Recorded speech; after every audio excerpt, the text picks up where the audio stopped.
Hello दोस्तों, Arun Kumar are के story से आपके लिए लेकर आ रहा हूँ मामा भांजे से नहल का भाग 3। हाँ दोस्तों, भाग 1 भाग 2 आप पहले कहानी सुन चुके हैं। अब उसी कहानी का शेष भाग 3 आइए सुनते हैं मामा भांजे कॉमिक से नहल भाग 3। वैद्य जी, हमारे पिताजी का भी इलाज कर दीजिए, न हम आपका आभार मानेंगे। क्यों नहीं, अभी लीजिए, रोगी का इलाज करना ही तो वैद्य का परम कर्तव्य है। वैद्य ने बूढ़े की उन्हीं जगहों को खूब दबा दबा कर देखने का नाटक किया जहां बूढ़े के शरीर पर चोटें की मार पड़ी थी। शरीर के उस अंग को छूते ही बूढ़ा पीड़ा से तड़प उठा। हाय हाय, मर गया, पूरा शरीर फका फोड़ा बन गया है। निरीक्षण करने के बाद वैद्य ने लड़कों से कहा, मेरे पास इस वक्त इनका इलाज करने के लिए पूरी जड़ी बूटियाँ नहीं है, तुम्हें लानी पड़ेगी। आप बूटी और जंघे का नाम बता दीजिए, हम ले आएंगे। वैद्य ने चारों बूटियों के उल्टे सीधे नाम बताए, फिर चारों को 4 दिशा में जाने को कहा। ये चारों जड़ी बूटियाँ अमुक जगहों पर मिलेगी, जल्दी दौड़ो जाओ और बूटियाँ लेकर वापस लौटो। चारों लड़के बूटियाँ लेने के लिए निकल पड़े। सुखिया ने नकली दाढ़ी मुँह से उतार दी। सुखिया की असली सूरत देखते ही बूढ़ा फिर से चीख पड़ा, तुम फिर आ गए हो। आना ही पड़ा मुझे बूढ़े, मैंने कहा था ना अपने लड़कों को कुछ बताया तो फिर मैं आऊँगा। फिर तुमने अपने लड़कों से मेरे बारे में क्यों बताया? और वह बूढ़ा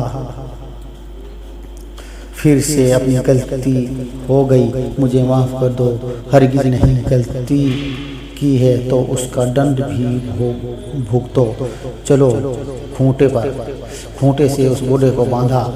बूढ़े ने प्रार्थना की लेकिन सुखिया ने माना। उसे फिर खूंटे पर बांध दिया और 2-3 सोटे फिर जड़ दिए। हाय, मर गया। बूढ़े, ठंडा 2.5 रुपये का है। अरे नहीं मेरे बाप, तेरा बैल ठंडा नहीं था, खूब जवान था, उसकी कीमत 2.5 रुपये नहीं थी, 250 थी। तो फिर निकाल 250 रुपये, अभी तेरा छुटकारा होगा। देता हूँ, पहले मुझे खोल तो दो। वो है मुखिया ने उसे खोला। अंटी से निकालकर बूढ़े ने उसे 250 रुपये दे दिए। लो गिन लो, पूरे 250 रुपये है। अब तो मेरी जान छोड़ो, जा रहा हूँ, लेकिन शायद याद रखना इस घटना का भी जिक्र अगर तुमने अपने लड़कों से कर दिया तो मैं फिर आऊँगा और फिर से तुम्हारे समझ गए ना। सुखिया चल दिया, लेकिन गांव से बाहर जाते ही उसे फिर वह ठिठोली सूझी। क्यों न अंतिम बार जाते समय उसे एक और सबक सिखाया जाए। और वह जैसे ही उसने सोचा, शाम को चारों लड़के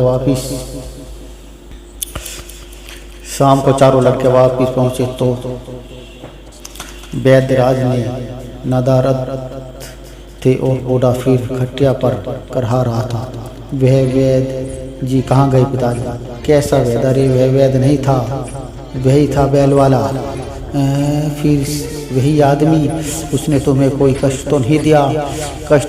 अरे उसने फिर मुझे बुरी तरह से मारा, कमबख्त। फिर मुझसे 100 रुपये झपट ले गया। धूर्त कहीं का, ठगों से ही ठगी कर रहा है। अब की बात जरा दिखाइए तो पड़े जाए उसकी वो गत बनाएगी कि छठी का दूध याद आ जाएगा बच्चों को।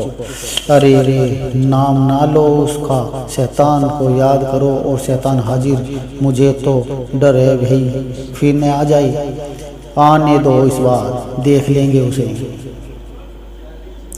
इस बार भी सुखिया ने छिपकर उनकी बातें सुन ली थी। वह तुरंत अपने छिपने के स्थान से निकला और गांव के बाहर जाकर अभी हैकड़ी बाकी है, इसकी वह भी निकालनी पड़ेगी।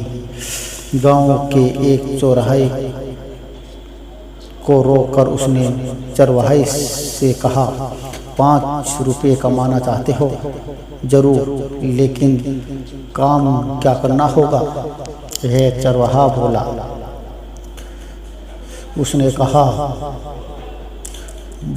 काम बहुत मामूली है। तुमने एक चौपाल पर जाकर सिर्फ जोर से एक आवाज़ लगानी है और फिर भाग जाना है। कैसी आवाज़?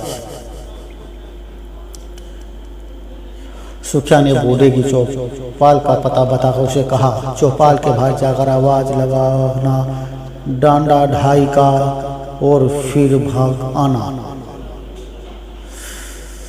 चरवाहा 5 रुपये लेकर खुशी काम करने को तैयार हो गया। फिर जब ठग और उसके लड़के आपस में बात कर रहे थे तो उसने चौपाल के बाहर से आवाज़ लगाई, टांडा ढाई का, टांडा ढाई का।